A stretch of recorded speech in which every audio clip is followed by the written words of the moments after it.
Hello friends, कैसे हैं आप लोग। सबको मेरा नमस्कार। सतगुरु कबीर साहब जी के अनमोल विचार और अनमोल दोहे इस प्रकार है। सतगुरु कबीर साहब जी का एक खूबसूरत सा दोहा इस प्रकार। कबीर या तन जात है, सके तो ठोर लगाओ।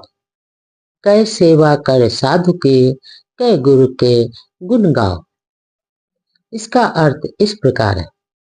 सतगुरु कबीर साहब जी कहते हैं, यह अनमोल है खजाना मनुष्य योनि के विषय में ज्ञान प्रदान करते हुए सतगुरु कबीर साहब जी कहते हैं कि या तो हे मानव, या तो मनुष्य योनि समस्त योनियों और जन्मों से उत्तम योनि मानी जाती है, और यह समय बीतता जा रहा, इसलिए अभी समय सोच लो, नहीं तो पता नहीं कब इसका अंत आ जाए। कोई कुछ पता नहीं, पता ठिकाना इसका नहीं है, और बार बार यह जन्म मानव जीवन नहीं मिलता है। बस केवल मानव जन्म एक बार ही मिलता है, जब कोई अच्छे कर्म करता है। और अतः इसे हे मानव, इसे व्रत में न गवाओ, इसे बेकार में मत गवाओ, और समय रहते संभल जाओ। साधना करके अपने जीवन का कल्याण करो। हे मानो, अभी समय है, तुम संभल जाओ और साधना करके अच्छे कर्म करो और अपने जीवन को कल्याण करो, और साधु संतों की हमेशा संगत करो। सतगुरु के ज्ञान का गुण गाओ हमेशा। सतगुरु के गुण का ज्ञान गाओ, गुण करो, और हमेशा भजन कीर्तन और ध्यान, अपना मन ध्यान में लगाओ।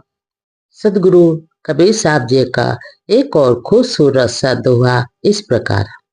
बेटा जाए क्या हुआ, कहाँ बजावे थाल।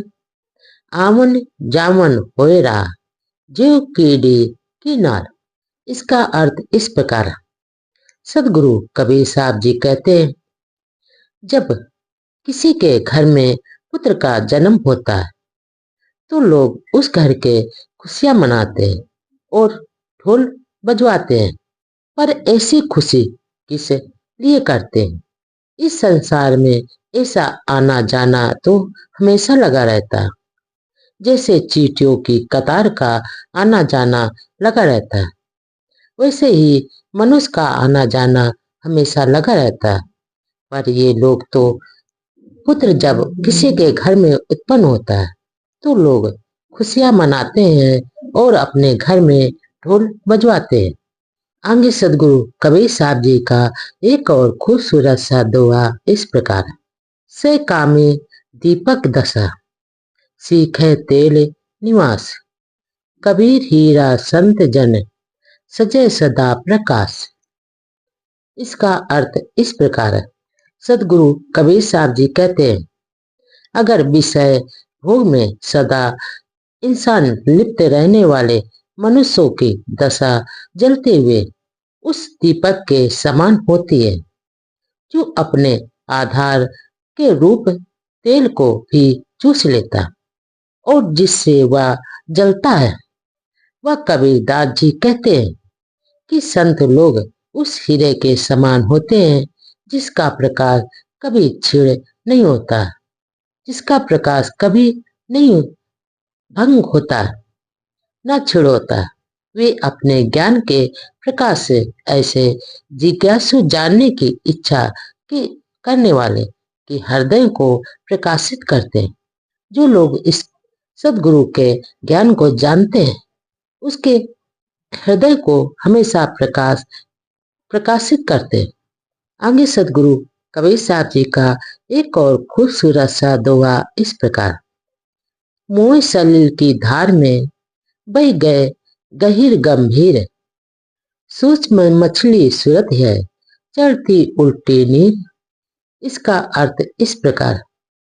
सतगुरु कबीर साहब जी कहते हैं, ये जो मोह रूपी जल की तीव्र धारा में मछली बड़े बड़े समझदार और वीर बह गए। इससे पार न उतर पाए और ना पा सकेंगे, उतर जाएंगे। ये तो सूक्ष्म रूप से शरीर के अंदर विराजमान रहते हैं। और सुमत यानी चित्त एक मछली की तरह होता है और जो विपरीत दिशा पर बहता है, ऊपर यानी ऊपर की ओर वो चढ़ते जाती है और इसकी साधना से सार तत्व रूपी ज्ञान की प्राप्ति हो जाती है।